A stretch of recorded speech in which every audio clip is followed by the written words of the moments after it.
De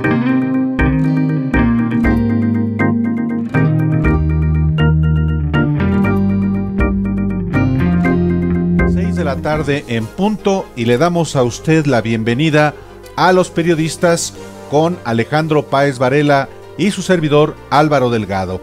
Ya es jueves 29 de agosto, casi termina este mes y vamos a las noticias hoy en este espacio que también lo es de análisis con mi compañero Alejandro Páez Varela. Alejandro, muy buenas tardes, bienvenido a este jueves 29 de agosto.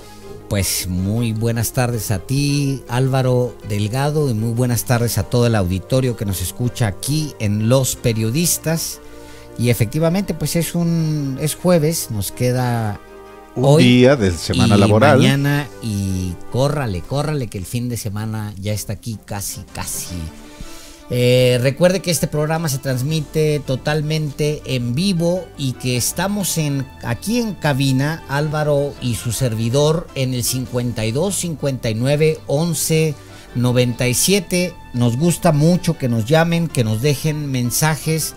Siempre, todos los días le planteamos una pregunta y esa pregunta se va a repetir también el día de hoy, producto de la mente de Álvaro Delgado. Y sin más, vámonos a la información de este día que le vamos a presentar en las próximas 2 horas. La violencia en Veracruz reactiva una vez más la confrontación entre Andrés Manuel López Obrador y Felipe Calderón.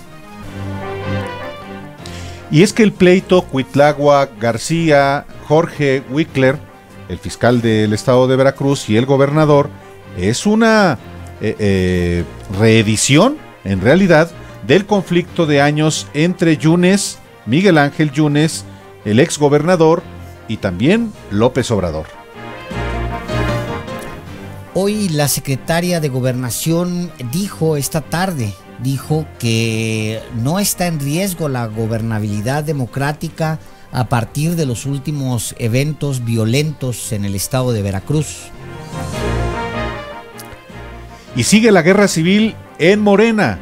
La Comisión Nacional de Honestidad y Justicia de ese partido invalidó la viciada elección interna en el Senado y en los hechos es una derrota para Ricardo Monreal, el coordinador del grupo parlamentario. Y bueno, como se lo prometimos, el INEGI da datos hoy interesantes, confirma un alto grado de satisfacción de los mexicanos por aquello del feliz, pero no están contentos los ciudadanos con la inseguridad. De todo esto vamos a informarle en las siguientes 2 horas, cuando son las 18 horas con 4 minutos. Y bueno, pues le tenemos la pregunta del día. Ayer le preguntamos qué debía decir el presidente Andrés Manuel López Obrador en su informe de este próximo domingo con respecto a la seguridad. Hoy le repetimos la pregunta, usted puede opinar lo que usted quiera. El domingo es el informe de López Obrador. ¿Qué debe reportar en términos económicos? Llámenos 52 59 11 97. Los mensajes que nos mandan por Facebook y YouTube, por lo regular los compartimos siempre y cuando sean nombres reales. Nos dan los seudónimos, no nos gustan tanto. La pregunta es entonces, el domingo, que es el día del primer informe de gobierno de Andrés Manuel López Obrador, ¿qué debe reportar en economía? Ayer le preguntamos qué debe reportar en seguridad y hoy en economía. Háblenos por favor al 52 59 11 97, no solo del Valle de México, también de el área metropolitana de Guadalajara. Ya nos escuchan en el 700 AM, y también en el área metropolitana de Monterrey, que nos transmite en el 1540. Bienvenidos una vez más este jueves 29 de agosto a Los Periodistas con Alejandro Páez Varela y su servidor Álvaro Delgado. Vamos a un corte y enseguida volvemos con la información y análisis sobre los asuntos de interés público que a usted concierne.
Están cerrados los dos sentidos del periférico, una vialidad estratégica en no solo la Ciudad de México, sino en el Valle de México. Regresamos a Los Periodistas y de inmediato nos vamos precisamente para que Octavio Ojeda, nuestro reportero urbano, nos informe sobre lo que está pasando justamente ahí en el periférico. Octavio, muy buenas tardes, adelante con el reporte.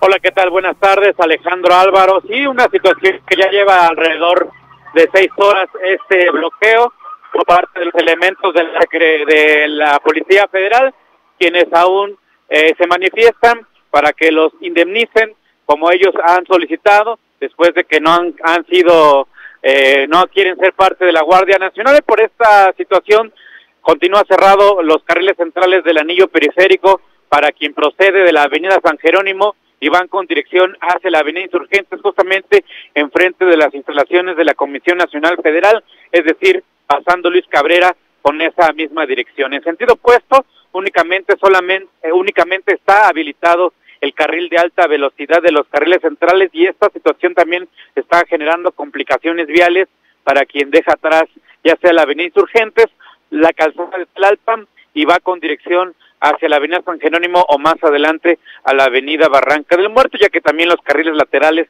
de esta importante arteria siguen cerrados. Por lo tanto, hay que evitarlo posible transitar por esta vialidad.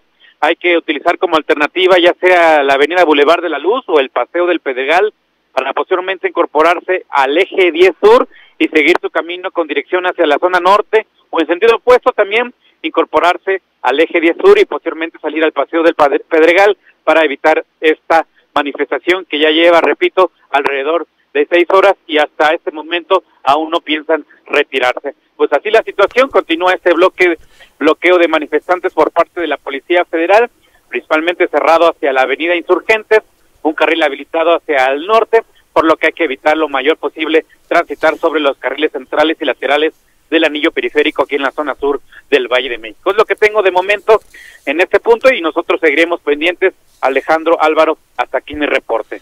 Muchísimas gracias, Octavio Ojeda, con el reporte de este bloqueo de todavía miembros de la Policía Federal. Muy buenas tardes. Hasta luego, buenas tardes. Pues usted nos ve a Álvaro Delgado y a su servidor aquí en Los Periodistas, pero no lo hacemos nada más nosotros dos. En la operación técnica están Manuel Mendoza y Fabricio Almazán, a quienes saludamos con gusto. A nuestras telefonistas Alejandra Ávila y Socorro García. En la redacción Mónica Fuentes y en la coordinación de entrevistas está Georgina Monroy. Y nuestro productor Ángel Arellano. A ver, somos felices, pero lo que se dice, ¿felices?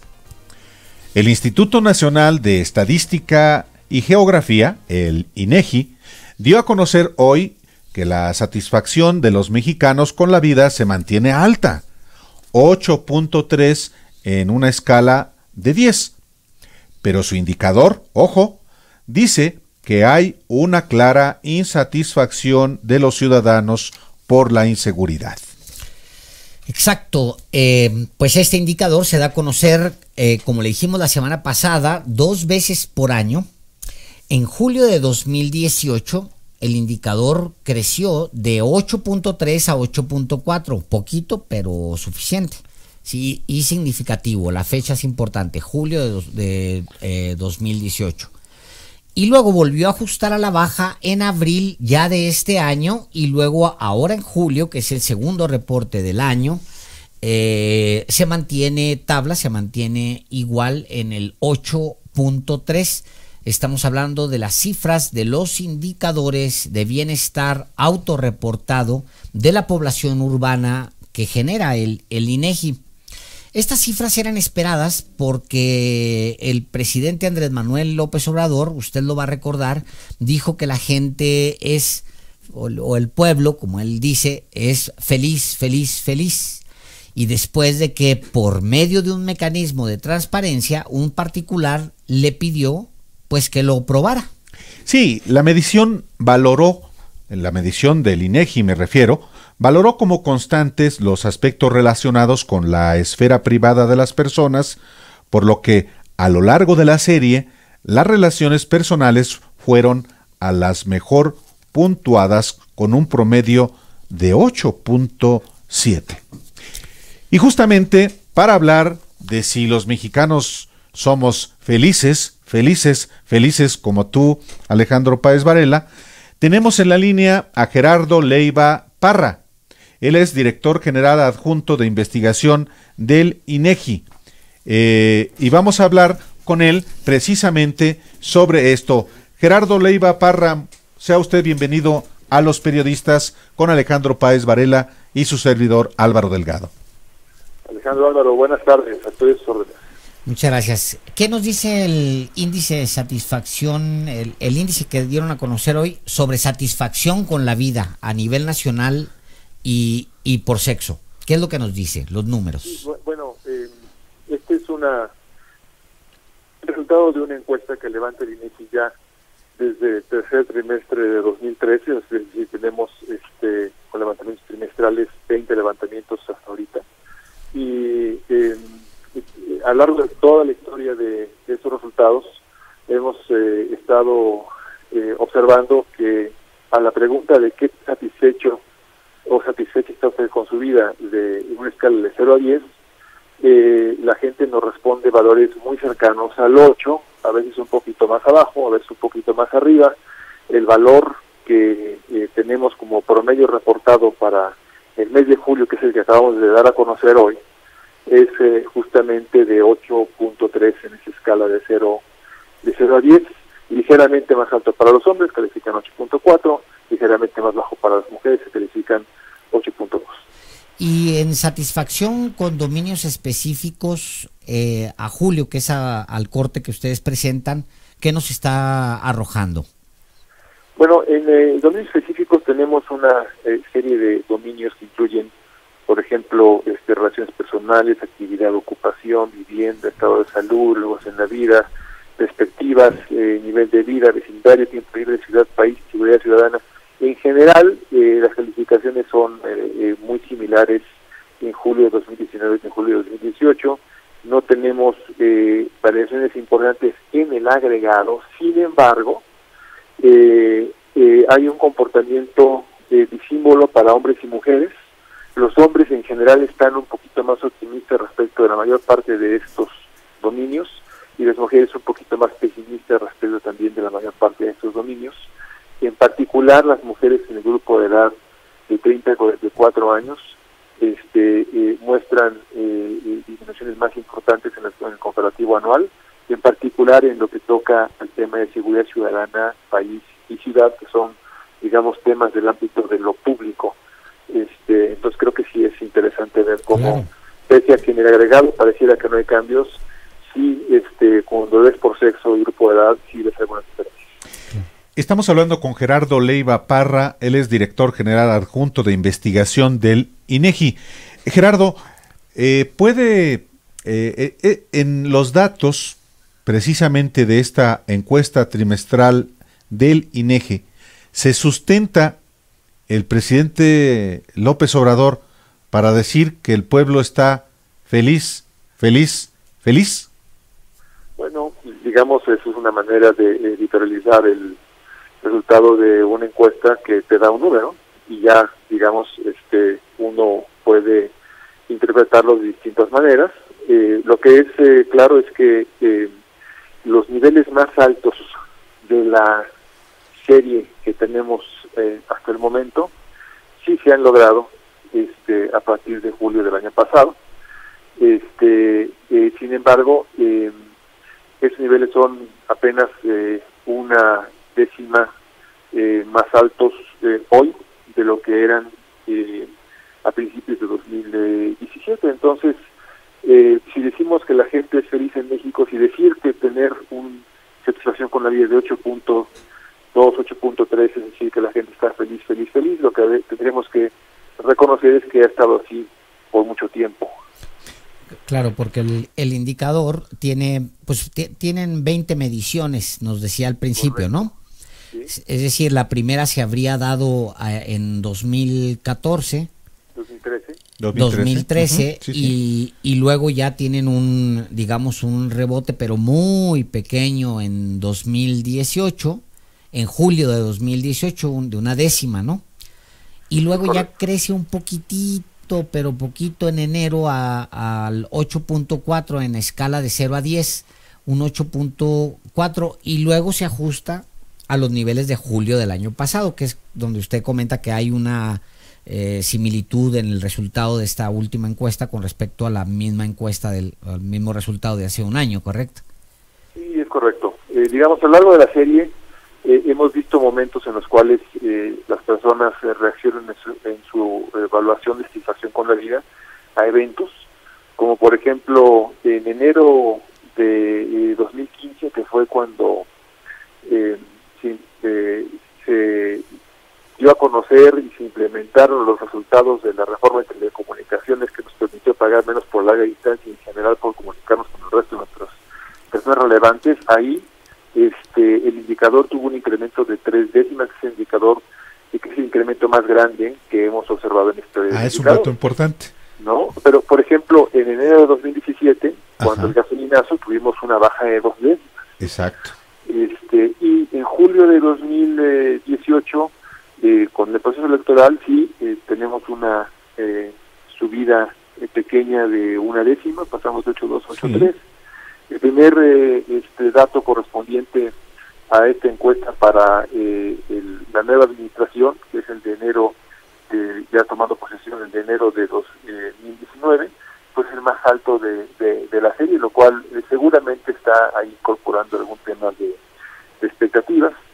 Y los datos, luego ese nivel de enero fue el más alto, hay una pequeña corrección en los registros de abril y de julio, y entonces pues estamos sí en niveles relativamente altos en comparación con los datos de la serie histórica, pero no mucho más altos. Claro. Yo creo que es importante reconocer que estamos en torno de 8. Las encuestas de este tipo para México que se levantan preguntando sobre satisfacción con la vida en escala de 0 a 10 tienden a dar valores en torno del 8. Es un valor, digamos, que es como muy característico de las respuestas que dan los mexicanos, y en todo caso, si hubiera algún efecto de la actual administración sobre esto, pues estaría en el nivel de 1 máximo 2 de las 83 décimas que tenemos en el dato de julio.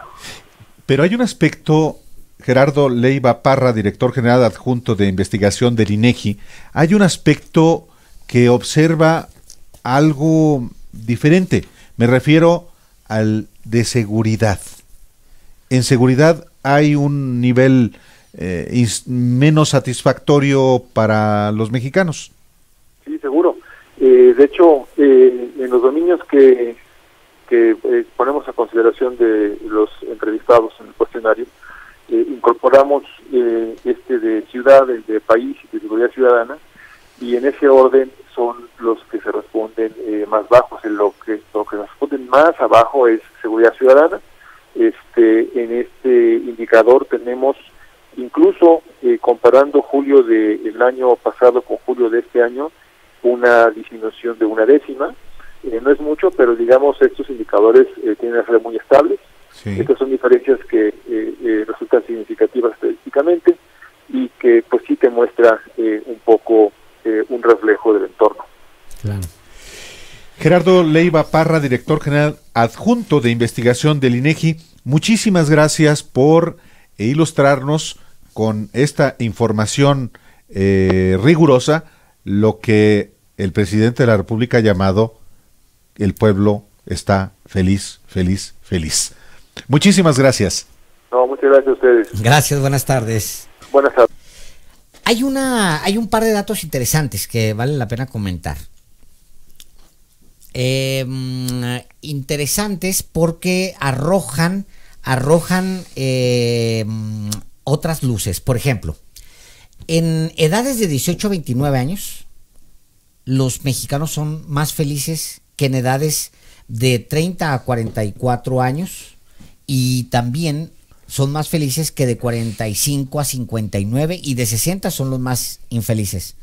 Y hablando de 60 en adelante, Álvaro, estoy viendo a Ricardo Monreal, que está en conferencia de prensa, parece que en vivo, a partir de justamente de lo que sucedió. A ver, vamos a escuchar lo que está diciendo Morena. Ricardo Monreal. Cualquier expresión de los órganos partidarios, pero creemos que nadie puede apartarse del principio de legalidad. La resolución emitida consideramos que es una estrategia política pero jurídicamente endeble.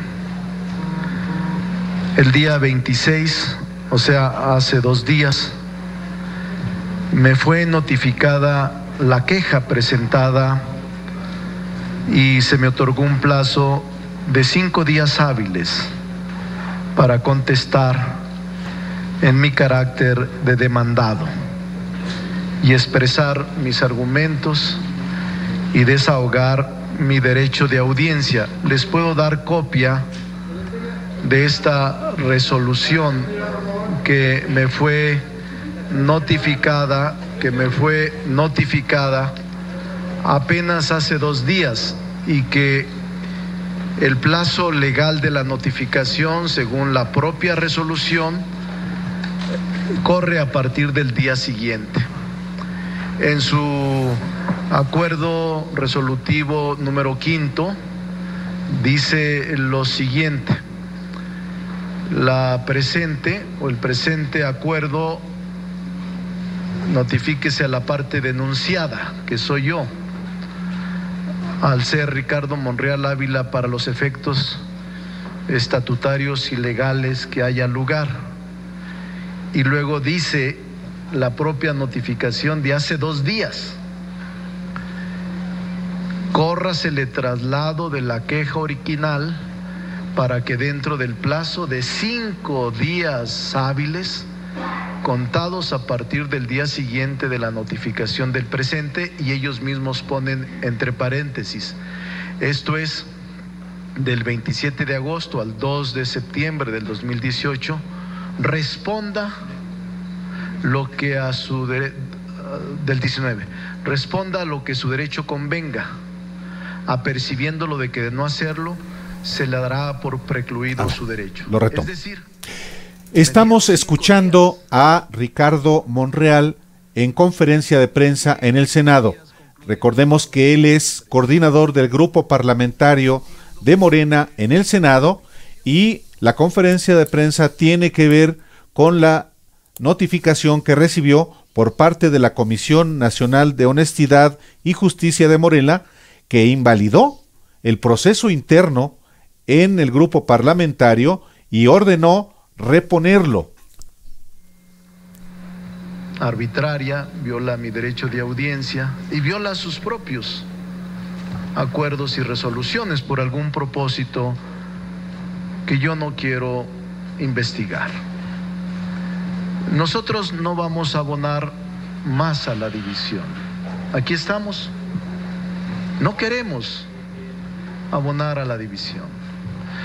Y no solo eso, para que de cualquier forma yo agotaré como denunciante los recursos jurídicos legales, pero de cualquier forma, para que no quede duda a la opinión pública sobre la legitimidad y la decisión en favor de Mónica Fernández como candidata a la presidencia de la mesa directiva, apenas hace unos minutos se firmó un documento que a la letra dice: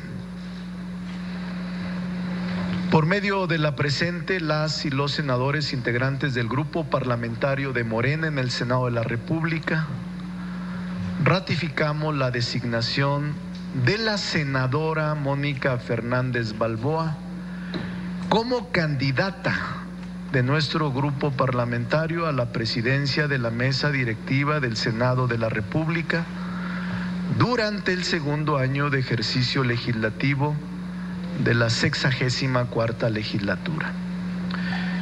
Consideramos que es un perfil idóneo y comprometido con la transformación del país. Aunado a ello, con dicha designación, somos congruentes con el principio de paridad de género que hemos impulsado a través de diversas reformas. Consideramos importante hacer este pronunciamiento a la luz de la resolución de la Comisión de Honestidad y Justicia de Morena, cuya legalidad es discutible. Ricardo Monreal, el coordinador del grupo parlamentario de Morena en el Senado dice que la resolución de la Comisión de Honestidad y Justicia de Morena es desmedida y arbitraria, Alejandro. Pues sí, no se le ve tan feliz a Ricardo Monreal, porque efectivamente lo que le están echando para atrás es la elección de Mónica Fernández como presidenta del Senado, de la mesa directiva del Senado, algo que él quería por encima de Martí Batres, quien se inconformó, usted recordará, acudió ante la instancia correspondiente dentro de su partido, y obviamente esto que se decide, el partido y que notifica a Ricardo Monreal y que lo pone tan inconforme, como lo vemos en la conferencia que en este momento se está transmitiendo en vivo, no necesariamente es vinculante al interior del Senado. Entonces, bueno, pues va a ser muy interesante lo que siga.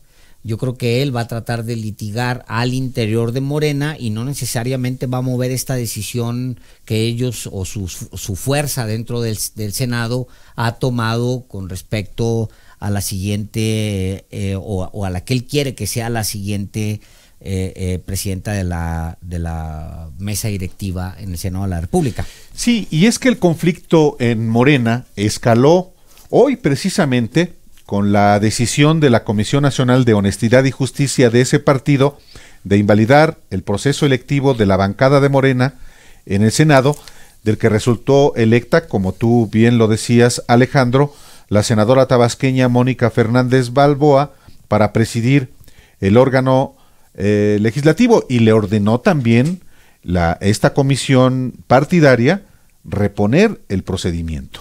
Sí, pues es un golpe definitivamente al coordinador parlamentario de Morena, a Monreal, a quien Martí Batres culpa de cometer fraude electoral para evitar que él pudiera ser reelecto como presidente del Senado.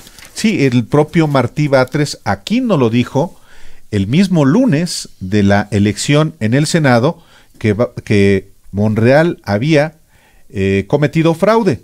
Y es que la resolución de la Comisión Nacional de Honestidad y Justicia de Morena se produjo hoy tras la reunión este mediodía de los grupos parlamentarios de ese partido con el presidente Andrés Manuel López Obrador, quien hay que recordar que la víspera advirtió que si Morena se echa a perder, él renuncia. Importante. Tras la resolución del órgano de justicia Morena, lo que siguió es que Martí Batres, pues obvio, celebró esta resolución, una queja que él interpuso, una queja que él promovió y que reitera que la elección interna estuvo mal hecha y que se debe de corregir. Sí, Martí Batres convocó a conferencia de prensa ahí en el Senado después de que Morena dio a conocer el fallo de este órgano interno de justicia, y anunció que pues él acataba esa determinación, que se había hecho justicia, que para él era una victoria moral y que él no volvería a postularse en la reposición del procedimiento, pero dijo algo sobre Ricardo Monreal. Hay que corregir las formas de hacer política. Hay que saberse transformar a sí mismo. Cambió el país. Tenemos que cambiar y ojalá cambie Ricardo también. Me quedo con la victoria moral. Esta ya es un gran logro, un logro elevado y fundamental. Estoy satisfecho y contento con la resolución de la Comisión Nacional de Honestidad y Justicia. Esta es una batalla por principios y no por cargos. No participaré en un nuevo proceso interno mientras no cambien las condiciones al interior del grupo parlamentario. Dice y es notorio Martí Batres que no vuelve a participar al interior del grupo parlamentario en una elección, Porque la va muy probablemente a perder, y no porque no quieran estar con Martí Batres o quieran estar con Martí Batres, simplemente porque Ricardo Monreal es uno de los políticos más eficientes y mañosos que hay posiblemente en ese partido y en muchos partidos. Ricardo Monreal seguramente, mira, para ponerlo más claro, si yo fuera Martí Batres, estaría rudísimo aventarme los siguientes 5 años y 3 meses ahí en el Senado junto a Ricardo Monreal. Es un personaje duro, rudo, como pocos políticos hay. Y lo vimos en la elección, por ejemplo, en la interna, para justamente designar al candidato a la Ciudad de México. Recordemos que Martí Batres agarró a Morena, lo jaló, lo jaloneó y lo tensó a un nivel tal que se hablaba incluso de los riesgos que corría la propia elección y los propios números del presidente, del candidato a la presidencia, Andrés Manuel López Obrador. Es un tipo que sabe muy bien cómo apretar. Es un político profesional, mañoso, truculento, hábil para manejar recursos económicos, siempre ligado al dinero, y en efecto, su biografía es de un político que hace mucha política, pero yo difiero en el sentido de que es un político muy eficaz. Hace exactamente 23 años era uno de los principales operadores políticos como diputado del PRI, del presidente Ernesto Zedillo, del secretario de Gobernación Emilio Choyfet y del coordinador del grupo parlamentario priista en la Cámara de Diputados Arturo Núñez, justo cuando ese año, en 1997, el PRI perdió la mayoría en la Cámara de Diputados. En su momento, los grupos parlamentarios de oposición, PAN, PRD, PT, decidieron nombrar como presidente de la Cámara de Diputados a Porfirio Muñoz Ledo, y esto enfureció a Zedillo, a Choyfet, a Arturo Núñez y dos de los principales operadores para ese golpe de Estado que se tramó desde Los Pinos, según acusó el propio Muñoz Ledo, era Ricardo Monreal y el otro era Fidel Herrera, exgobernador de Veracruz. La historia no le cobró absolutamente nada, Álvaro, porque hoy está otra vez como uno de los interlocutores con el poder presidencial. De hecho, él es el poder legislativo, porque efectivamente, o sea, tienes un líder en la Cámara de Diputados con un perfil más bajo, y Ricardo Monreal es el hombre que se sienta con los líderes en el Senado y vuelve a negociar. Es decir, en los hechos, Ricardo Monreal es un hombre que tendría, digamos, si hay una separación de poderes, el mismo poder que el presidente de la República. En los hechos, yo creo que 20 años después, la eficiencia de Ricardo Monreal lo mantiene en un nivel bastante competitivo. Bueno, yo me regreso al tema Martí. Martí yo creo que tiene un problema muy serio ya en el Senado, o sea, tiene un problema real, porque Ricardo Monreal es un tipo que sabe sumar poder, es un operador eficiente a la hora de sentarse, y te voy a decir, lo mejor que hace a Ricardo Monreal, que lo hace peor, es que es capaz de sentarse con quien sea. O sea, obviamente está sentado ya con Osorio Chong, obviamente está sentado ya con el ex jefe de gobierno de la Ciudad de México, obviamente va a hacer todo lo posible por hacerle la vida idem a Martí Batres. Es muy probable, Alejandro, y usted que nos está escuchando, que no se modifique efectivamente la definición de la senadora Mónica Fernández Balboa como la propuesta de Morena para presidir el Senado. Sí se va a reponer, digamos, la votación, porque a eso los está obligando esta comisión partidaria de Morena, pero con el anuncio de Martí Batres de que no se va a presentar y no va a apoyar ninguna candidatura, es muy probable que entonces la senadora reciba el respaldo, pero ya quedó, digamos, una constancia en que las cosas no se hicieron bien, no por la senadora Balboa, que aquí nos dijo que ella es legítima, que no es espuria, sino por las maniobras que se acreditaron ante la Comisión de Honestidad y Justicia de Morena. En ese sentido, los coordinadores de los grupos parlamentarios en el Senado, tanto el del PRI con Miguel Ángel Osorio Chong y Miguel Ángel Mancera con por lo que queda del PRD, apenas antier dieron su anuencia a la decisión de Morena, y en ese sentido parece que también el propio grupo parlamentario del PAN van a avalar esa definición, y en ese sentido... Por la eficiencia, la gran eficiencia de Ricardo Monreal. Es bueno, no es por eficiencia, es por número. Bueno, es claro. Por número. Yo ahí sí difiero, pero ese es un asunto particular. Lo cierto es que este episodio sí vuelve a exhibir que en ese partido, en Morena, hay conflictos que se van a recrudecer hacia la elección interna de noviembre. Interesante. Vamos a un corte y regresamos.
Años. También ahora se está entregando más apoyo a la gente humilde, a la gente pobre. Hay bienestar. Los compromisos se cumplen. Primer informe. Gobierno de México. En Sam's Club tenemos marcas y presentaciones tan grandes como el amor a tu bebé. Llévate leche en polvo NAN 3 botes de 1.2 kilos a precio especial de 499 pesos. Solo en Sam's Club. Válido al 17 de septiembre. Artículos sujetos a disponibilidad por club. La lactancia materna es lo mejor para tu bebé. En la Cámara no hay tiempo que perder para legislar. Lo que lograron las y los diputados es que ahora estudiar hasta la universidad ya es un derecho para todas las personas. Lo que yo vi es que ahora en los planes y programas de estudio se incluirán las lenguas indígenas y además se realizarán con perspectiva de género. Muy bien, las y los diputados están trabajando para que los niños y las niñas estemos mejor preparados. Ahora le toca.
periodistas, con Alejandro Páez Varela y Álvaro Delgado, su servidor, en esta tarde de jueves 29 de agosto, casi fin de mes, y mañana una fiesta de fin de semana, de quincena. Agárrense. Todo, fin de mes, fin de semana, fin de todo. Y nos vamos a divertir de a bonito mañana saliendo de aquí, Alejandro. Un policía de la Secretaría de Seguridad Ciudadana aquí en la Ciudad de México fue detenido el día de hoy por presuntamente violar a una mujer dentro de una agencia, óigalo bien, dentro de una agencia del Ministerio Público ubicada en la colonia Morelos. La víctima acudió a poner una denuncia por amenazas. Bueno, pues ahí la atacaron. La Procuraduría General de Justicia Capitalina confirmó que la tarde del martes 27 de agosto fue detenido el agente en las instalaciones de la Coordinación Territorial CUH-3, acusado de presunta violación contra la mujer. Fue detenido en flagrancia y puesto a disposición de la misma agencia del Ministerio Público, donde se cometió la violación. Carajo. Este ataque confirma que las recientes manifestaciones de mujeres tienen un sentido clarísimo. El no nos cuidan, nos violan, está cimentado en algo. El día de hoy lo demostró. Pero no solo las violan, con mucha frecuencia las violan y las matan. La periodista Lidiet Carrión duró 6 años en una investigación sobre las adolescentes asesinadas en el vecino Estado de México, una entidad que declaró alerta de género el 31 de julio de 2015 y como si nada, la siguen matando. Pero la investigación de Lidiet dio un hijo fantástico. Es La fosa de agua. Es un texto duro, pero es muy necesario. Y hoy le damos la bienvenida a ella aquí a los periodistas para hablar de eso, de mujeres, de violencia, de lo que está sucediendo en este país, de lo que acabamos de ver en estos días en Veracruz. Lidiet, qué barbaridad. ¿Cómo estás? Hola, pues muchas gracias por la invitación. No, pues, encantados. Aquí estoy, gracias. Encantado que estés aquí en Los Periodistas, siendo colega periodista y periodista que se aboca a investigar, no por encimita, sino profundizando este fenómeno de la violencia, en particular contra las mujeres y en particular en el Estado de México, siendo un fenómeno nacional. Así es.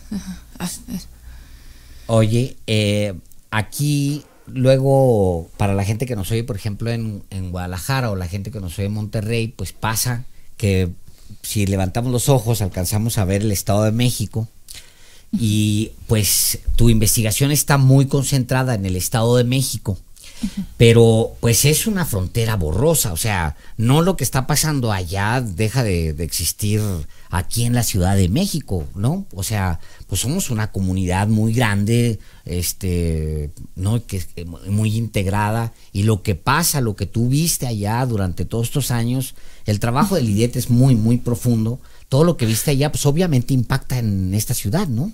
Claro, bueno, yo estuve 6 años y medio dando seguimiento a desapariciones y feminicidios en toda el área metropolitana, en todo el Valle de México y en otras partes del país, ¿no? Guadalajara, Guerrero, o sea, recabé casos de todos lados. El libro de La fosa de agua sí se concentra llamémosle en esta frontera entre Catepec y Tecámac, porque trata de investigar un fenómeno muy específico, una serie de casos que podrían estar vinculados entre sí. Pero sí, la Ciudad de México y el área conurbada, pues es una sola ciudad, es una megalópolis. Entonces, si bien lo que llamamos Ciudad de México tiene 8 o 9 millones de personas, pues todo lo que los rodea alrededor, al final juntamos 15, 20 millones de personas, y claro que tiene que ver. Tan es así que, por ejemplo, 2 de los casos que yo narro en el libro ahora están vinculados al mal llamado también monstruo de Catepec, que por cierto era militar, y por cierto, o sea, llegó a ser militar en un momento dado, fue perito también de alguna fiscalía, no recuerdo cuál ahorita, pero además él mismo narra que fue sicario de Tepito, en Tepito, ¿no? Entonces, o sea, pues todo claro, combinado, o sea, todos exacto, los males. o sea, si no es que los casos de allá puedan explicar toda la violencia de género que se vive en todo el país, sino una de las violencias que tiene que ver con delincuencia organizada, con llamémosle con complicidad de grupos criminales, ¿no? Y con esta violencia desorganizada que se da en el espacio público. La violencia familiar es otra que tiene las mismas bases, que tiene que ver con lo que se llama vulgarmente patriarcado, pero que son fenómenos distintos en el sentido de que tienen distintas razones y también distintas consecuencias. A ver, explícanos un poco más, porque no todo el mundo entendemos lo que llamamos vulgarmente patriarcado, así como lo dijiste. Bueno, el patriarcado es un sistema que básicamente está desde la época en que ocurre la historia. En la prehistoria se habla, las teorías dicen que hubo un matriarcado, que no tiene nada que ver con el patriarcado a la inversa, pero digamos en el patriarcado pues sí hay una prevalencia de que el poder político y de fuerza está en manos de varones, ¿no? Y que se organiza de esa manera la sociedad, por lo tanto, estructuralmente las mujeres tenemos menos acceso a ciertas cosas. Ha habido muchos avances, sobre todo a lo largo del siglo XX, XIX, XX, en los países que podríamos llamar desarrollados y que podríamos llamar también, Europa, Estados Unidos. Más occidente, digamos. Más occidental, más... Ajá. Y sin embargo siguen prevaleciendo esas estructuras, ¿no? Uh-huh. que se manifiestan de distintas maneras, ¿no? Claro. Es decir, pues soy un hombre, me siento con más derechos que una chava. Con más poder. Y con más poder económico, político, incluso en el núcleo familiar, en el núcleo social. Y lo que hago es que, pues, me comporto como eso, ¿no? No es que seas un hombre y te sientas con más poder, es que siendo un hombre sí tienes más poder. O sea, existe la brecha económica, ¿no? O sea, de salarial, que es real. Por ejemplo, en periodismo, ¿cuántas directoras con poder conocen? ¿Cuántos directores de medios nacionales hay? ¿Cuántos grandes, por ejemplo, comentaristas o mesas de periodistas con hombres hay? ¿Y cuántas hay de mujeres? ¿Cuánto gana una directora? ¿Cuánto gana un director? ¿Cuántos investigadores, por ejemplo, investigadores tanto de ciencias duras como investigadores sociales son varones y cuántas son mujeres? ¿Y en qué áreas están funcionando? O sea, si uno empieza como a develar digamos, toda la sociedad, las estructuras sociales a partir de ahí, es como muy claro. Ahora bien, no todos los hombres tienen el mismo poder. Eso también es verdad. Entonces, en una sociedad, llamémosle patriarcal, con este sistema económico, capitalista, neoliberal, etcétera, el gran patriarca pues es este hombre blanco heterosexual tipo Trump, ¿no? Ese es. Y rico.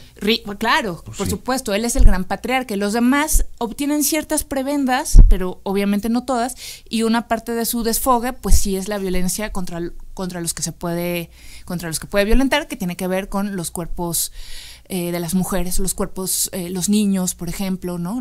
Todos aquellos cuerpos que no tienen su propio estatus, ¿no? A ver, ahí van unos datos, ¿eh? Dice un informe de apenas ahora, de hace menos de 20 días, dice que la brecha salarial entre hombres y mujeres en Guatemala, Honduras y El Salvador no es la peor de la región, es la de México. Aquí las mujeres tendrían que trabajar un mes extra al final del año para igualar el salario que recibe un hombre, un poco abundando a lo que decías. Ese es el segundo informe del Observatorio de Trabajo Digno. Ese es uno. Y luego estoy leyendo otro texto, otros datos de la reportera Daniela Barragán. Dice, fíjate, esto es importante, también de hace un mes. La Presidencia de la República empleó este año a 405 hombres y a 326 mujeres y aplicó un rango salarial que para ellos se ubica en 154,365 pesos, mientras que para ellas es de 149,464. Es decir, aún ahora que tenemos un gobierno mucho más en teoría cool, pues al final es la izquierda tiende a ser pues más progresista, etcétera. Claro. Aún así existen brechas terribles. Así es. Y si a eso le sumamos otras cosas, por ejemplo, México es uno de los países, si no el primer lugar de embarazo adolescente de la región. ¿Qué quiere decir eso? Que ya hay una serie de violencias estructurales para que niñas de 10 a 19 años se embaracen y en ese momento, no porque la maternidad en sí sea mala, sino que generalmente cuando una niña de 13, 15, 17 años se embaraza, quiere decir que ya hay una serie de violencias que ya se pusieron en marcha y que probablemente además con un hijo a esa edad, pues ya es imposible salir, por ejemplo, de un círculo de pobreza o un círculo de violencia. Por poner ese ejemplo del embarazo adolescente, el tema de los igual mal llamados ninis, el 70% de los ninis eran mujeres.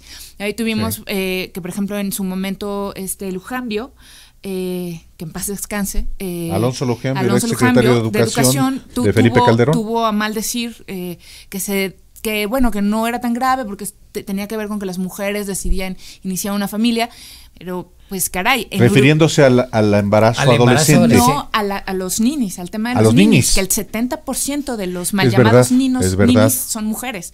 Cuando, por ejemplo, en un país de la región como Uruguay, el primer embarazo de las mujeres está alrededor de los 30 años, por supuesto, después de que tienes una carrera, que tienes un empleo, que te haces una vida, no porque el embarazo en sí sea mal.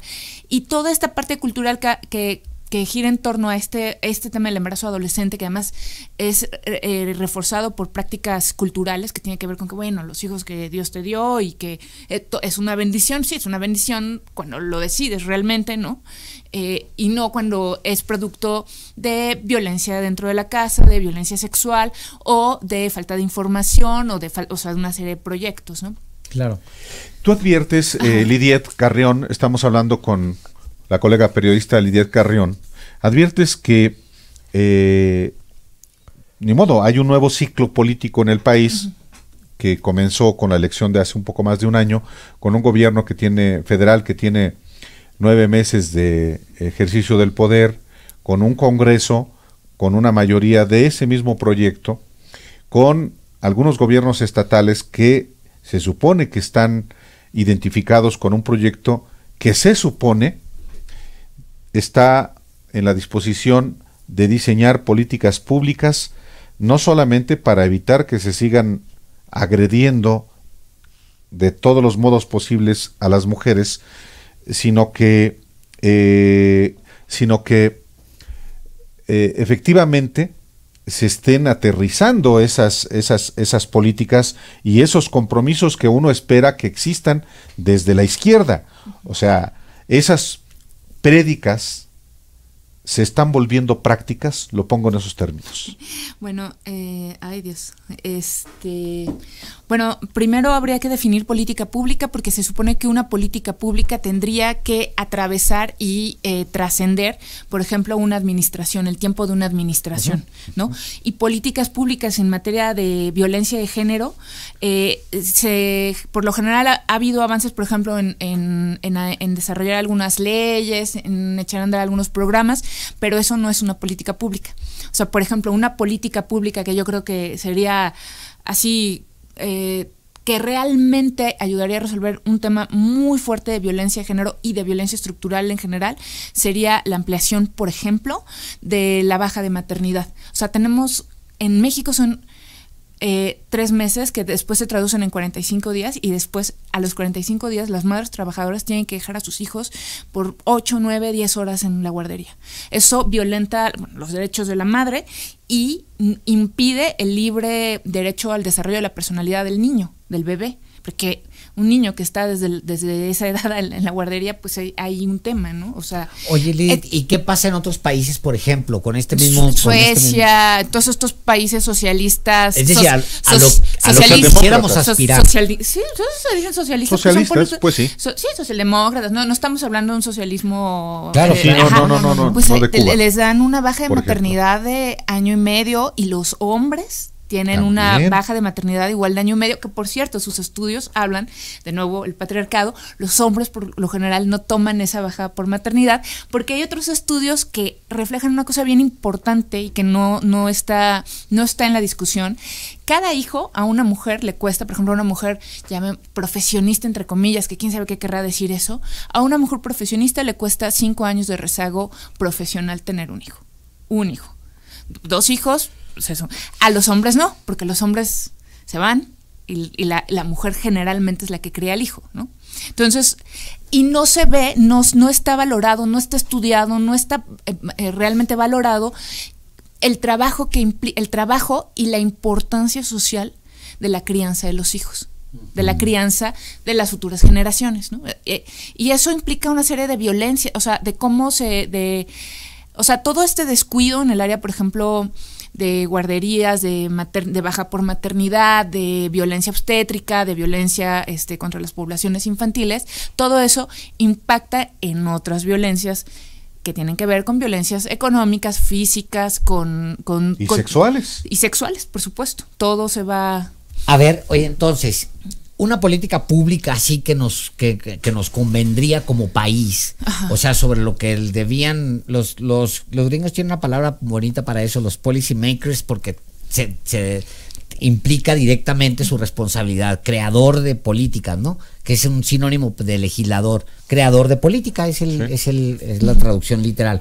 O sea, una cosa en la que podríamos avanzar en esta siguiente legislatura, estos que están ahorita ahí, quién sabe si tengan mayoría en el siguiente tramo, sería esto, o sea, trabajar sobre la maternidad, sobre el tiempo, pasar de 3 semanas, de 3 meses a 1 año y medio, como lo tienen países con más desarrollo en políticas públicas más benévolas con las mujeres, por decirlo de alguna manera, o que generen equidad, bueno, para no meterme en un conflicto. Eso para mí sería, digo, desde mi punto de vista, no para mí, pues, no, yo creo, por ejemplo, esas serían discusiones que se tendrían que estar haciendo.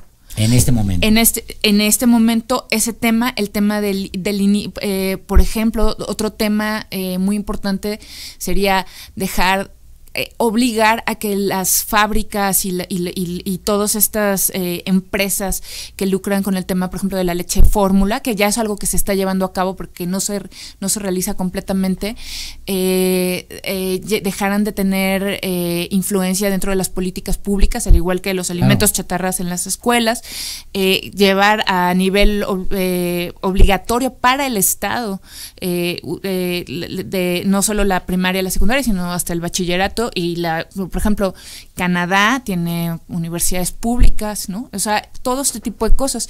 Y en el tema de violencia de género, que es por lo que me invitaron, que tiene que ver ya con esta violencia última, visible, estructural, estructural, sino ya física, que tiene que ver con el feminicidio, con la violencia sexual, con todo esto. Las políticas no pueden ser solamente programitas ni campañas rosas, ¿no? O sea, tendría que haber ahí sí una revolución, una transformación muy profunda dentro de los ministerios públicos, dentro de la Secretaría de Seguridad Pública. El Poder Judicial. Sí, pero, o sea, las leyes, ya hay avance en las leyes, está el término feminicidio dentro del Código Penal Federal y en casi todos los estados. No es que no haya, digamos, a nivel legal, pero la implementación es brutal y eso tiene que ver con todas estas violencias estructurales. Y otro tema muy importante tiene que ver con la repartición de la riqueza. O sea, no podemos abatir una violencia de este tipo sin empezar a revisar estas distribuciones de la riqueza tan desiguales que hay en el país, ¿no? Claro.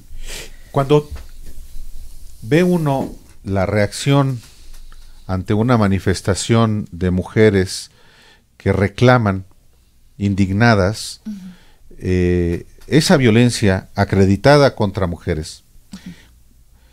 Cuando uno ve la reacción de las autoridades de una ciudad, que es la capital de la República, cuyas 3 principales autoridades son mujeres, la jefa de gobierno, Claudia Sheinbaum, la procuradora de justicia, la señora Godoy, la secretaria de gobierno de la Ciudad de México, Rosa Isela Rodríguez, por cierto, que fue periodista,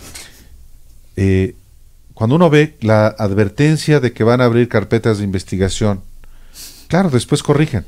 Pero ¿qué clase de compromiso puede haber de esas 3 mujeres con, no solamente en términos de género, sino de auténticamente de justicia? De derechos humanos y de derecho a la protesta social. Desde mi perspectiva, bueno, no es que no les falte leer, pero creo que les falta leer sobre derechos humanos, ni siquiera sobre violencia de género, sino de derechos humanos, porque dentro de las leyes está el derecho a la protesta social. Pues sí, porque además protestar es un derecho, reprimir es un delito, y lo que trataron de hacer en algún momento con la advertencia de que iban a abrir carpetas de investigación por quienes rompieron un vidrio, en la primera protesta, no, sí, no la de después, pues se intuye que no tienen mucha idea de esto. Pero además eran tres mujeres. Nosotros estábamos aquí, es más, estábamos viéndolo en televisión en vivo, lo estaban narrando y era como, ¿qué? ¿Cómo que van a ir por las chavas a meterlas al bote? El patriarcado no es necesariamente hombres contra mujeres, sino es un sistema patriarcal en el cual todos crecimos, pues, ¿no? Entonces, también se han hecho estudios, no digo que sea el caso, yo no he seguido las trayectorias de ellas, pero se han hecho estudios acerca de cómo las mujeres que acceden al poder, como este es un poder masculino, por decirlo de alguna manera, vertical, las mujeres que acceden al poder tienen que ir, digamos, utilizando actitudes, llamémosle, masculinas dentro de un sistema patriarcal. Sí, bueno, yo creo que el mejor ejemplo es el Bester, ¿no? Es una mujer que usó el poder y que lo ejerció con todas las... ¿Con toda la masculinidad? Sí, con toda la masculinidad. Y no lo digo en un plan de desacreditarlas ni peyorativo. Ni de nada. No. Bueno, sí es peyorativo, porque o sea, no, porque ya cuando dices el Bester Gordillo, ya está cabrón, es muy peyorativo. No, bueno, lo que pasa es que era una mujer de poder. No quiero comparar el Bester con estas 3 mujeres que están en el gobierno de la Ciudad de México, pues. Sí. Pero me refiero que se aprende a ejercer el poder así. Claro, pues, claro, ¿no? Claro. Oye, ¿la fosa de agua está en qué? ¿En Planeta? No, es Random House. Es Random House. Sí. La fosa de agua de Lidiet Carrión está prologada por Blanche Petrich. Y si me lo permites, Álvaro, si me lo permite Lidiet, voy a leer 2 párrafos. 2 párrafos del prólogo. Por favor. Y con esto, pues te damos las gracias por haberte dado la vuelta a Radio Centro, estar aquí esta tarde. Es jueves y nosotros sentimos que casi es fin de semana, entonces les agradecemos mucho que vengan aquí hasta a platicar con nosotros. Gracias, Lidiet. Adelante, gracias. Alejandro.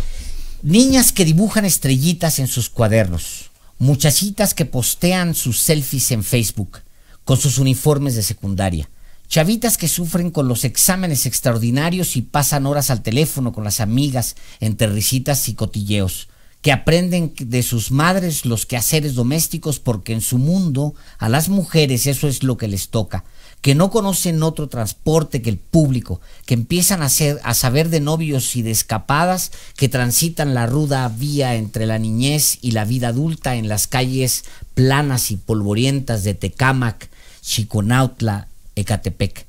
Adolescentes que no deberían tener nada que ver con muestras genéticas o cotejos de ADN, con fosas comunes, ministerios públicos, morgues, exhumaciones y autopsias, a quienes deberían examinarlas ginecólogos y no médicos forenses, chicas cuyos nombres no deberían estar nunca relacionados con los dragados en el río de los remedios para rescatar restos humanos, con hallazgos de costales con pedazos de cuerpos humanos entre los montones de basura a un costado de las vías del tren. Ese es el arranque de la fosa de agua, un libro escrito por Lidiet Carrión, duro, muy duro, que hay que tener en casa, hay que compartir con los hijos, con las hijas, hay que leerlo ahí. Es un libro con un toquecito amarguito, yo lo leí además lo publicamos una parte en Sin embargo, con muchísimo gusto de poder compartir esto que se trabaja con tanto esfuerzo y que se tiene que llevar a la casa, se tiene que enfrentar, es violencia, y está rudo, así se muere la gente. Libro perturbador, libro inquietante, libro que retrata, como el periodismo, la realidad. Muchísimas gracias, Lidiet, por acompañarnos esta tarde. Pues gracias a ustedes. Muchísimas gracias. Vamos a un corte y volvemos a Los Periodistas.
Regresamos a Los Periodistas. Perdón, me estoy riendo de Alejandro Páez Varela, que ya le pasó 2 ocasiones.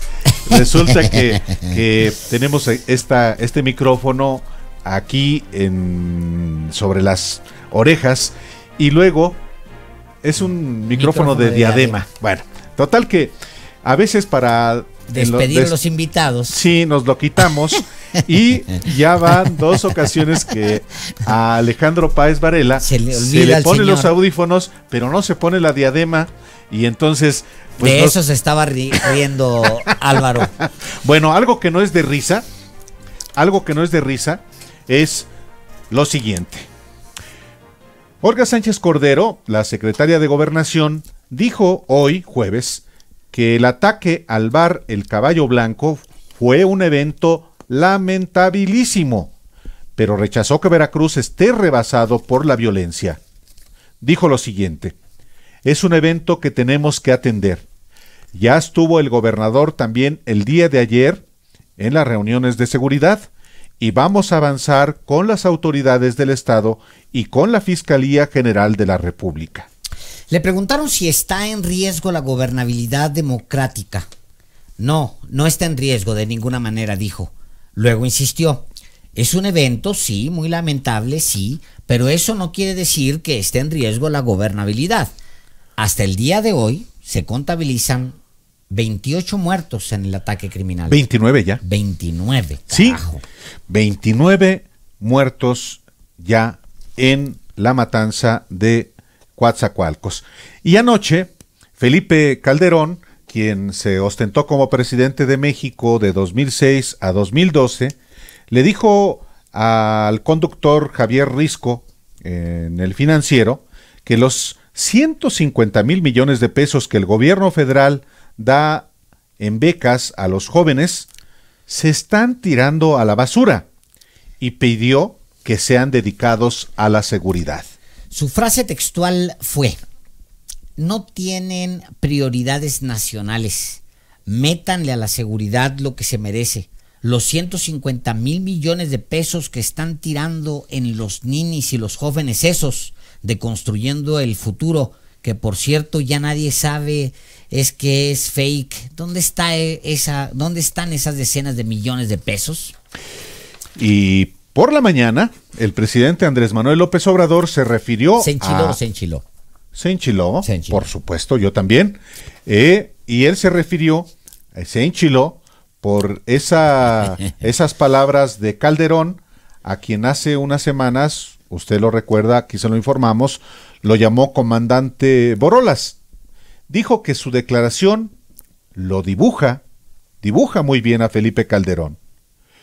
El error de él y de los gobernantes del periodo neoliberal es haberle dado la espalda a los ninis, pero eso nos hace distintos, dijo López Obrador con un tono de indignación. Calderón, sin elementos suficientes, sin un diagnóstico de lo que estaba sucediendo, declara la guerra y convierte al país en un cementerio, y hay racias y desapariciones y masacres. Todavía, después de todo ese saldo funesto, esté pensando en lo mismo. Es increíble. Pero no solo es Calderón. En abono a él, es toda una corriente de pensamiento. Pues sí, es increíble. Pero Calderón fue todavía más duro con López Obrador. Su estrategia no está jalando, dijo. Son unos criminales, son asesinos, hay que ponerle nombre a las cosas. La labor de un presidente no es predicar, que se vaya a la iglesia. La labor de un presidente es cumplir la ley y hacer cumplir la ley con la fuerza del Estado. Lo cierto es que Coatzacoalcos lleva años en una descomposición, pero se agravó desde que Felipe Calderón lanzó la guerra contra las drogas. Los secuestros, extorsiones, homicidios y cobro de piso figuran en los primeros 5 lugares de delitos denunciados y registrados por el Secretariado Ejecutivo del Sistema Nacional de Seguridad Pública. En el sur de Veracruz, todos han pagado por culpa de la delincuencia organizada desde hace años. Periodistas, maestros, doctores, petroleros, comerciantes, empresarios, todos han sido víctimas de todo tipo de delitos y se han organizado para manifestarse, pero pues no se logra nada. En 2016, un político muy cercano a Felipe Calderón, el expriista Miguel Ángel Yunes Linares, le arrebató la gubernatura al PRI prometiendo seguridad. Habrá mano dura en contra de los delincuentes, los trataré como lo que son, enemigos de los veracruzanos, dijo. También dijo que en 6 meses habría resultados en la seguridad. Mintió. Cuitláhuac García recibió un estado hecho literalmente pedazos. Y en efecto, pues hay un pleito entre Cuitláhuac García y Winkler, que es una herencia de este personaje de Miguel Ángel Yunes Linares. Winkler fue designado por el Congreso anterior, el cual, aún controlado por Yunes Linares, y cuyo hijo Miguel Ángel Yunes Márquez fue el candidato de la alianza PAN-PRD Movimiento Ciudadano, y fue derrotado justamente por Cuitláhuac en las elecciones del año pasado. Yunes Linares, por cierto, se comprometió en su momento en que daría resultados casi de inmediato como gobernador. Dijo: me he comprometido, y lo hago de frente a la Cámara para que lo tengan muy presente los veracruzanos, a que en 60 días, a partir del 1 de diciembre de 2016, cuando tomó posesión, se notará un cambio sustantivo en materia de seguridad. Este personaje, Miguel Ángel Yunes, es alguien que en Veracruz y en el país se conoce muy bien, Alejandro. Sí, bueno, lo que sucedió a continuación es el fracaso rotundo de la política de seguridad de Miguel Ángel Yunes Márquez.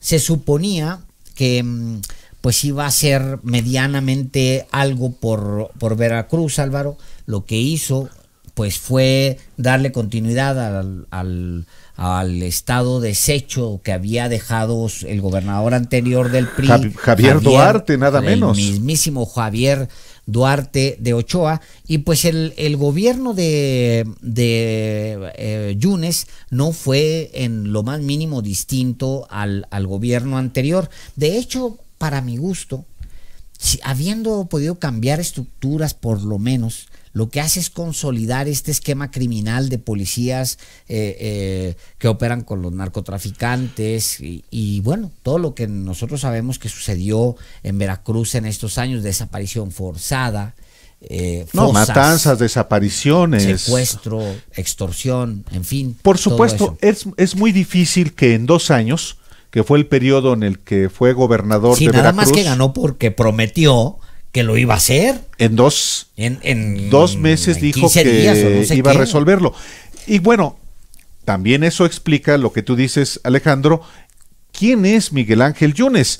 Él hizo una larga carrera en el PRI al amparo de Carlos Salinas y luego con el Bester Gordillo, hasta que ésta y él renunciaron al PRI.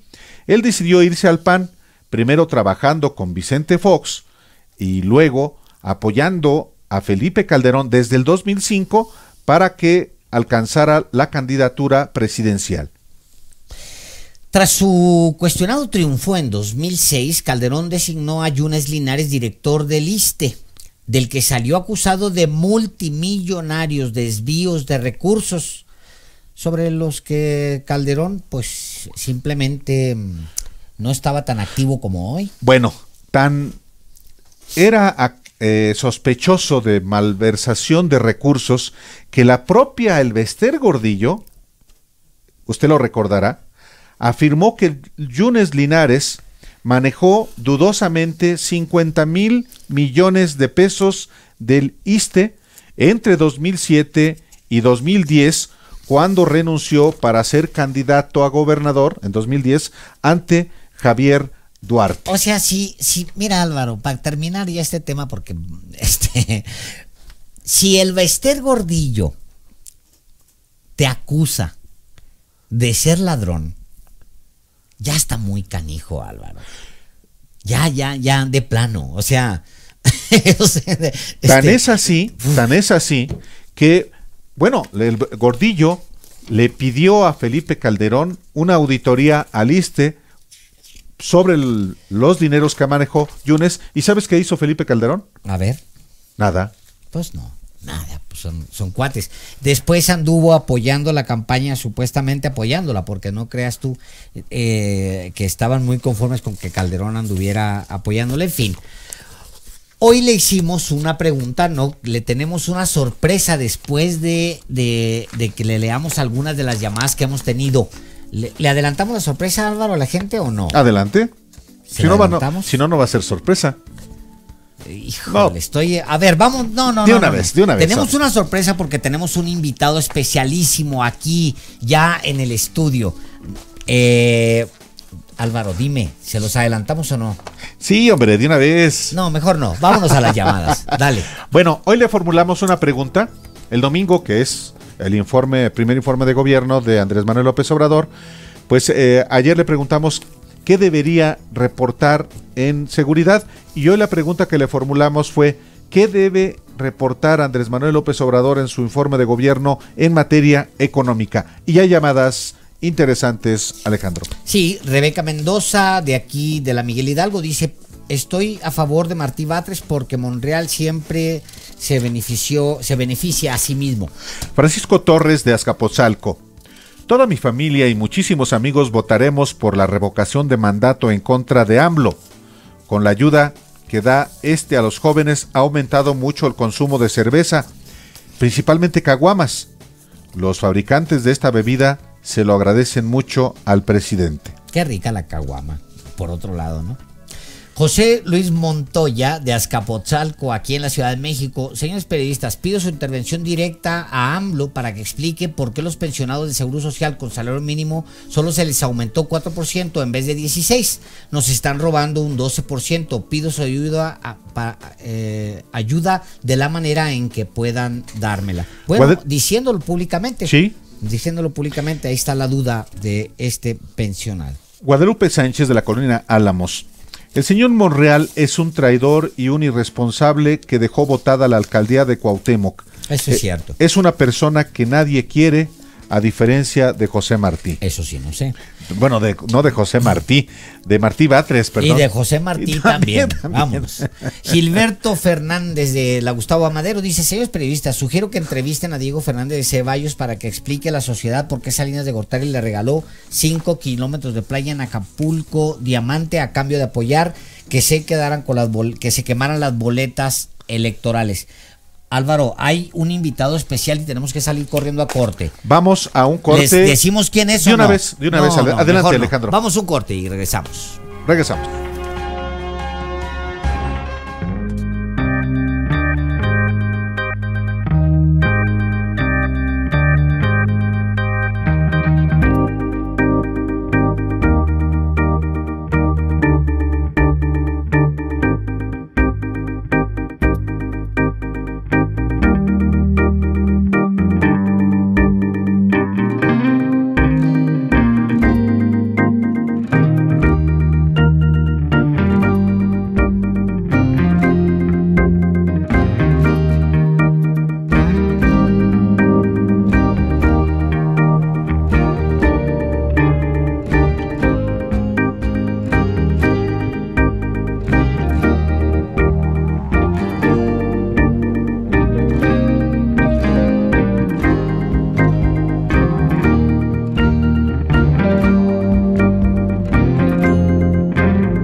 En un minuto, con Alejandro Páez Varela. Morena, el partido del presidente, vive una guerra civil. Al interior gesta su futuro, o qué tipo de futuro desea. Está, por supuesto, el pleito por la mesa directiva del Senado, pero esa es apenas la cubierta del pastel. En el fondo, lo que se pelea es la dirigencia nacional, las candidaturas del 2021, y no tan lejos, la candidatura presidencial. Los principales actores en conflictos, sean Monreal, Batres, Jacob y los que se quieran sumar, pueden optar como un duelo a las armas que ofrece la oportunidad. Pueden jugarse sucio o pueden aceptar reglas democráticas. Desde lejos, porque no es una elección abierta, los ciudadanos serán observadores y sobre los hechos razonarán. Se pueden imponer reglas del juego democrático, pero también la chapuza y el desaseo. Si fuera esto último, los líderes de Morena habrán demostrado que no se resistieron a la tentación de ser como el PRI, el partido que juraron desterrar. ¿Qué partido quedará de esta guerra civil? ¿Sobrevivirá Morena a sus propios estirones, a sus propias tentaciones, a las inercias que parece arrastrar? Es difícil adivinarlo, pero el Morena que dejen para los siguientes años será básicamente el testamento político de Andrés Manuel López Obrador. Quieran ellos o quiera él o no. ¿Qué testamento político le dejarán? Radio Centro presentó En un Minuto con Alejandro Páez Varela. Llámenos al 5259-1197. Los periodistas.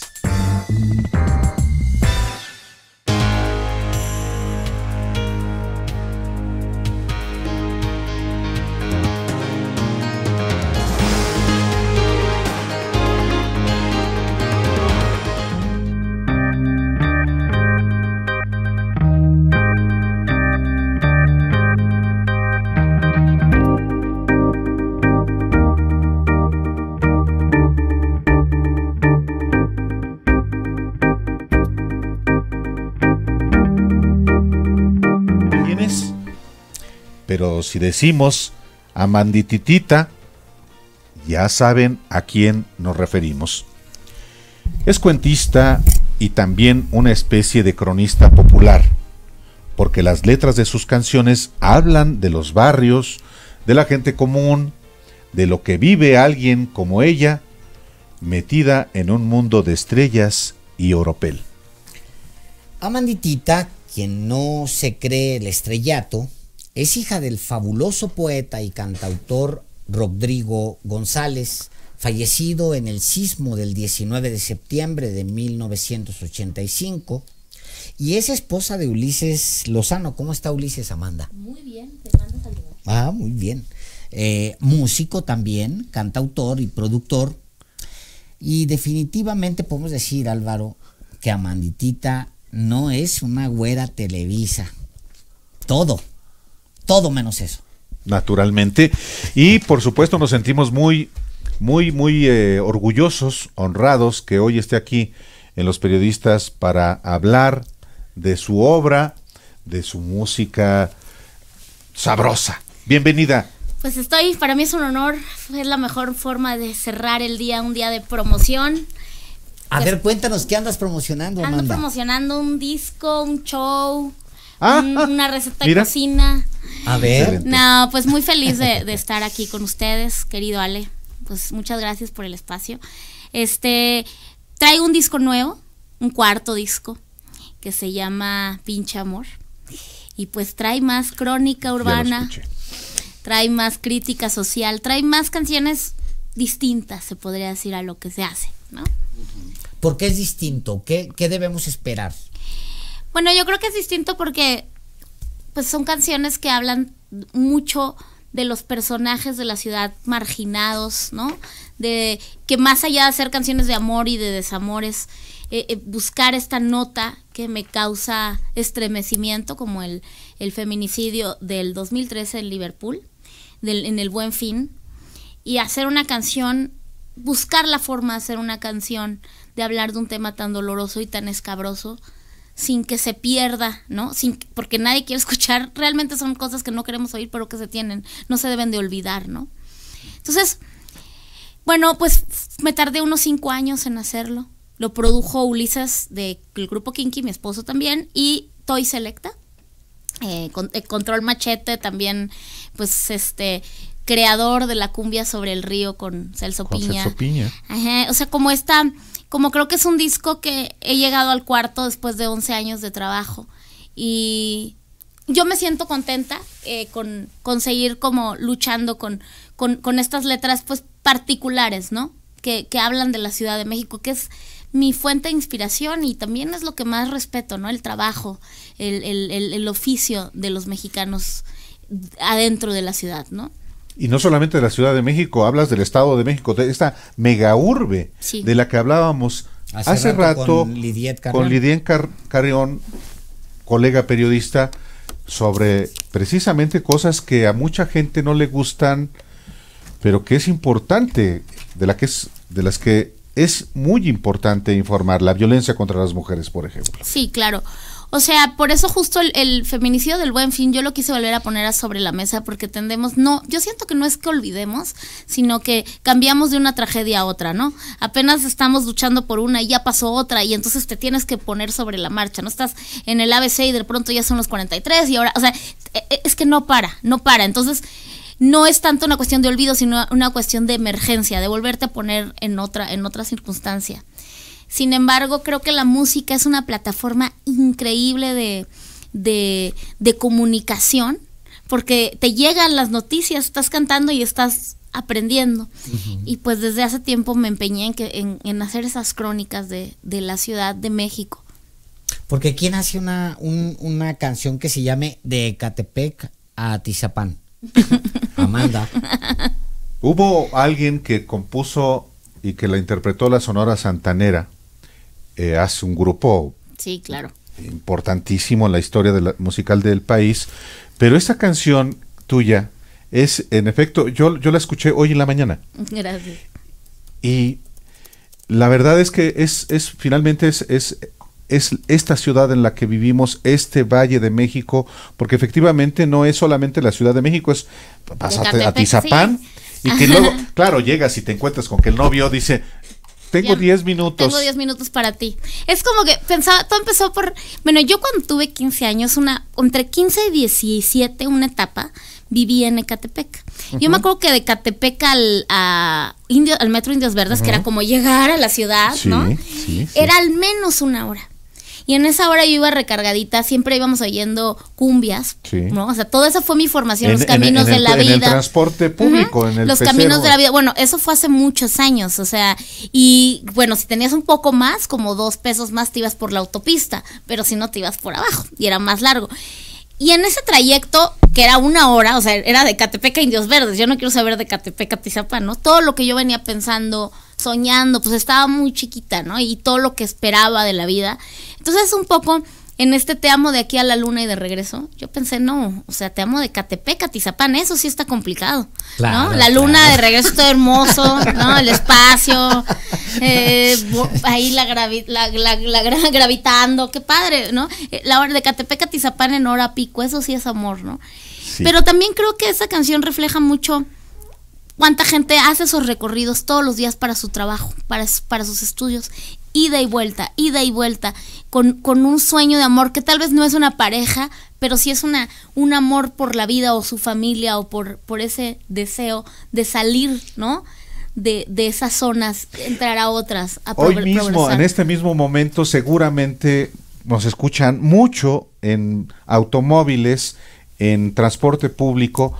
Por supuesto que esto que estás contando le está, y las personas que están escuchando que van en el transporte público, seguramente, ahorita ya no es de Ecatepec a Indios Verdes, ahorita van de Indios Verdes hacia Ecatepec, efectivamente. Ajá, claro, y además, es increíble porque, por ejemplo, cuando saqué la canción, mucha gente me escribió de que, oye, hiciste la ruta más larga. Y me mandaban los pantallazos de cómo ir de Ecatepec a Atizapán cortando. Y yo les decía, oigan, no se les olvide que también es ficción.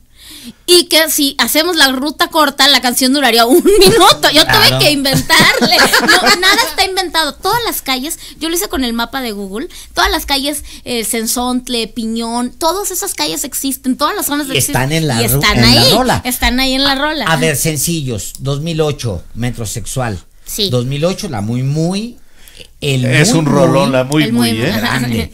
Y luego 2009, La Güera Televisa, y me voy a regresar, si me lo permiten, a La Güera Televisa. Odio a mi jefe, 2009. 2009 también, Cerebro de Caca. Ajá. La Criada, 2013. Sí. Estrella de Pop, que es grande. Es una gran canción, Estrella de Pop. Y 2017, de Ecatepec a Atizapán. No que yo crea que, porque tengo que escuchar, aunque ya escuché varias de las canciones, ¿les modificaste algo, Amanda? No. Están igual como las oímos, idénticos. Porque me tocó oírlas en algún momento, hace un par de meses, yo creo, hace 3-4 meses, y entonces, pues, emocionado. Yo pienso que Estrella de Pop es una de las más grandes rolas que ha hecho Amanda y que se ha hecho para el pop mexicano. Porque aparte es así, es en pop. Es música popera. Es pop. La Güera Televisa es un statement en sí mismo, es un planteamiento público, porque es Amanda diciendo, yo no soy una Güera Televisa. A ver, leo rápido, si me lo permites, claro. O lo lees tú. No, tú, porque yo ya no me acuerdo. Sí, estoy deprimida, no tengo sonrisa de artista de Televisa. Sí, me voy a suicidar, no tengo la jeta de artista de TV Azteca. Hagan lo que hagan, me va de la fregada. Para que triunfen mis canciones me faltan silicones, 1 metro de estatura, un cuerpo escultura, para que digan que mi música es cultura. Yo no puedo ser una güera Televisa. Güera Televisa, güera Televisa, y todos lo hemos cantado, güera Televisa. Es brutal. Mira, cuando yo entré que los primeros discos fue muy mainstream, ¿no? Estaba yo justo en Televisa, en los programas. De repente me empezaron a criticar y yo dije, yo voy a criticarme mejor de lo que me critican. Yo voy a decir las cosas, o sea, porque ellos dicen, no, que sí es corriente. Pues yo soy corriente como Roma el detergente, ¿no? O sea, empecé a burlar. O sea, si ellos creían que me estaban ofendiendo, no, a mí me halagan al no quererme, porque justo es lo que no soy, ¿no? Y esa siempre ha sido mi biografía en una canción. Salvo que ahí dice que estoy deprimida, pero en realidad estoy muerta de la risa, ¿no? Pues sí, pero tú en tus canciones criticas lo mismo a Maduro que a Bejarano, que te metes a los asuntos cotidianos de la política, sí. Como de la cotidianidad del transporte público. Y el nuevo disco... Y es un atrevimiento eso. En sí mismo. Pues es un desafío, es un arrojo. Ni Maduro ni Bejarano me dieron like. Pero todos los demás. Todos los demás. De Duarte, del Baster, pues... De Duarte, del Baster, claro. En realidad para mí, esa canción Te Esperé, en realidad para mí era importante que el disco tuviera una época. Y en esta época ha pasado todo eso que en realidad no termina de pasar, entran, salen de la cárcel, da igual, ¿no? Para mí es importante que refleje mi personalidad y mi cabeza. A mí me importa la política y me importa la ciudad, pero tengo mucho sentido del humor, pero también soy un desastre. Entonces tratar de que en una canción se refleje todo, ¿no? Amanda nace en Tampico, Tamaulipas. ¿A qué edad llegas a la Ciudad de México, Amanda? A los 6, que fue, o sea, como 7 casi, después del terremoto del 85. Fue la primera vez que estuve en la Ciudad de México. Y estuve de ahí hasta los 23, que me fui 1 año a Tampico y no lo soporté. Ya no, como hasta los 25 ya nos conocíamos nosotros. Estuve un tiempo en Tampico, como que dije, bueno, pues a lo mejor tengo que ir a reencontrarme. No, ya no. Y ya en realidad... Ya no volviste a hacer match con aquello. Nunca más. O sea, soy chilanga, se podría decir. ¿Y qué recuerdas de esa ciudad? ¿Qué es esa ciudad para ti? ¿Tampico? No, la Ciudad de México. Pues es muy interesante porque es la ciudad donde... O sea, es una ciudad a la que le tengo mucha admiración, mucho amor. Yo le debo toda mi carrera, le debo todo mi sarcasmo. También es una ciudad que me ha quitado lo más amado, que es mi padre, en el terremoto. Es una ciudad que a mí me ha enseñado la empatía y me ha enseñado o sea, yo siento que el valor, que lo espiritual que yo tengo lo he aprendido observando. Le debo, es como la canción de Julio Jaramillo, por eso la puse en este disco, Te odio y te quiero, ¿no? Pues es como como la declaración de odio de Efraín Huerta sobre esta ciudad que nos da tanto y de pronto que nos quita también tanto. Efraín Huerta, en declaración de odio, es un poema hermoso sobre precisamente esta ciudad. Adriana Buentello, ayer, entusiasmada porque ibas a venir, nos sugirió hacerte algunas preguntas y nos recomendaba preguntarte, por ejemplo, lo bueno, lo malo y lo feo de lo que fue el gobierno de Enrique Peña Nieto. Lo bueno. A ver. Lo malo y lo feo. Wow. Puedes empezar por lo malo si quieres. Ayúdenme. Sí, claro.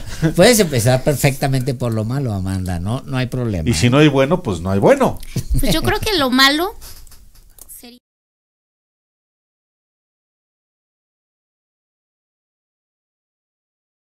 Presioné mucho con el sexenio de Calderón, con todo lo que ocurrió. O sea, siento que fue determinante en cuestión de seguridad. Y siento que Peña Nieto, con una falta total de empatía, de tratar de solucionar, fue el que aventó el tarrón roto y que terminó de destruir. O sea, ya ahorita ya se trataría de reconstruir, pero ya, eso siento que fue lo malo, ¿no? Uh-huh.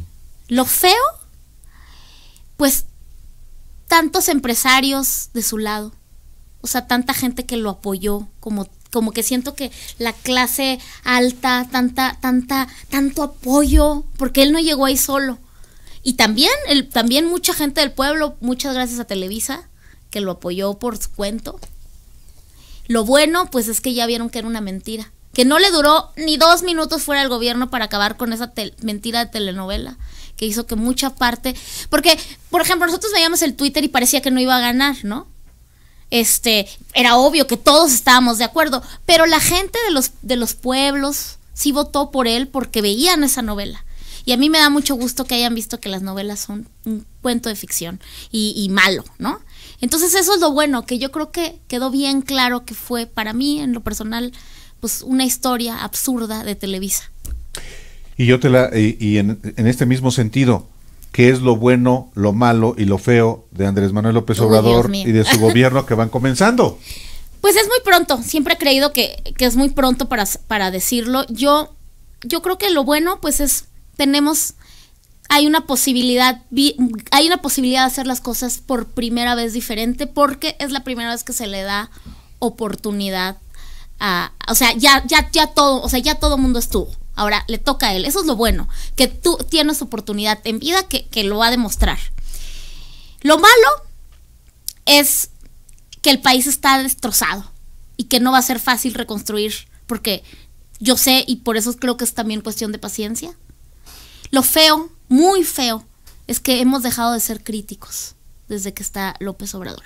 Yo antes criticaba algo del gobierno y todo el mundo me apoyaba. Ahora critico algo y todo el mundo se me echa encima porque la gente cree que es personal, que porque votó por López Obrador ya se les está criticando personalmente. Siento que desde que está ya no se puede hablar de nada porque todo lo que hace él es perfecto y no es cierto. Yo no voy a dejar de ser crítica hasta que las cosas funcionen. No estoy en contra de él, ni estoy en contra del PRI, ni estoy en contra del PAN, estoy en contra de la corrupción y de la inseguridad. Entonces, lo feo, para mí lo más feo es que ahora yo no puedo decir esto está mal, porque entonces todo el mundo me dice fresa, tú qué, cuando son cosas básicas.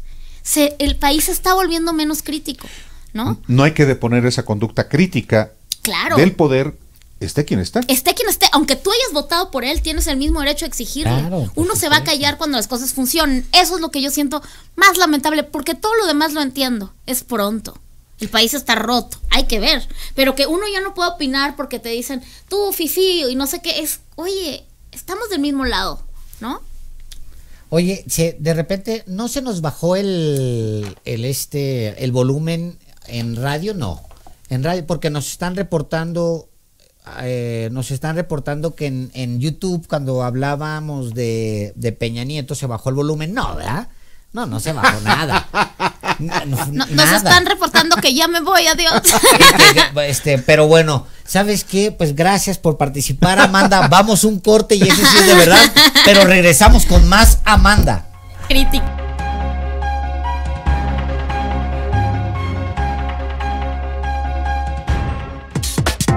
Escríbales al Twitter @Páez Varela y @Álvaro_Delgado.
Atlas del descanso y Restonic, el...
Estamos muy contentos porque nos acompañe aquí en el estudio Amandititita.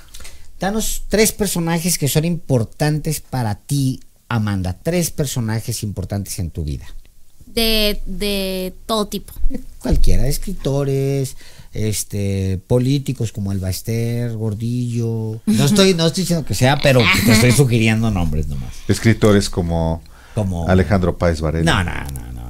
Tú escoges. 3 personas que son importantes en tu vida, que han sido muy importantes en tu vida. Pues definitivamente una sería Rodrigo González. Claro. Fernando Pessoa, que soy muy fanática. Y Robert Balcer. Yo siempre pienso en escritores. Esos y mi papá y lo que leo, ¿no? Mis ángeles. Oye, vi o soñé que tienes tatuado a Pessoa en uno de los brazos. Tengo aquí esta frase de Pessoa que dice: para comprender me destruí. Y acá tengo para comprender me destruí, que es una frase del libro del desasosiego.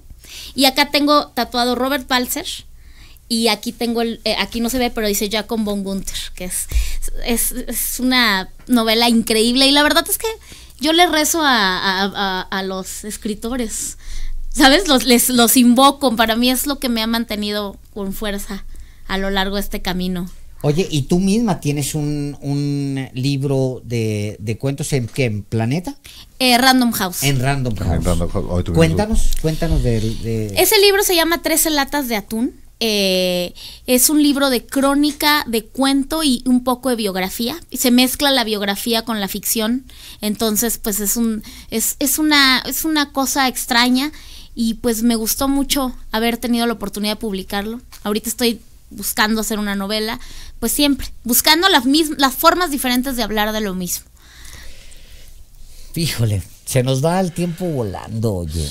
Cuando hay cosas agradables se nos va el tiempo volando, pero pues tenemos que volver a invitar a Amanda. Yo creo que sí. Tenemos que volver a invitar, porque sentí como que apenas estábamos empezando a platicar y luego te estaban empezando a llegar preguntas de público, pero hemos estado muy contentos contigo aquí en Los Periodistas. Muchas Amanda, gracias. Esta es tu casa. Muchas gracias. Siempre que vengas a México, que vayas a presentar, avísanos. Mañana toco en el Pasagüero, en el Eso Centro es muy Histórico. Importantísimo. Mañana a las 10 de la noche en el Pasagüero. Está muy barato porque esa es la idea. Hoy pueden comprar boletos 150, mañana 200, no es nada. Nada. ¿Dónde está el Pasagüero? El Pasagüero está en el centro, Motolínea, ¿no? Centro Histórico. En Motolínea, sí. Nos vamos a brincar todos las portadas y demás por hoy porque tenemos a Amanda aquí. Entonces, otra vez digamos, Pasagüero mañana 10 de la noche. 10 de la noche. 10 de la noche. Algo increíble. Presento Pinche Amor, cuarto disco, y vamos a pasar un recorrido de la combi por toda la narcombia. No, nada más es esa canción. Todas. El viernes, aparte mañana es viernes de quincena. Así es. La vamos a cantar. Súper. La vamos Vámonos a tomar. todos al Pasagüero mañana con Amanda. Gracias a todos. Mañana nos vemos aquí, ya viernes. Muy buenas noches.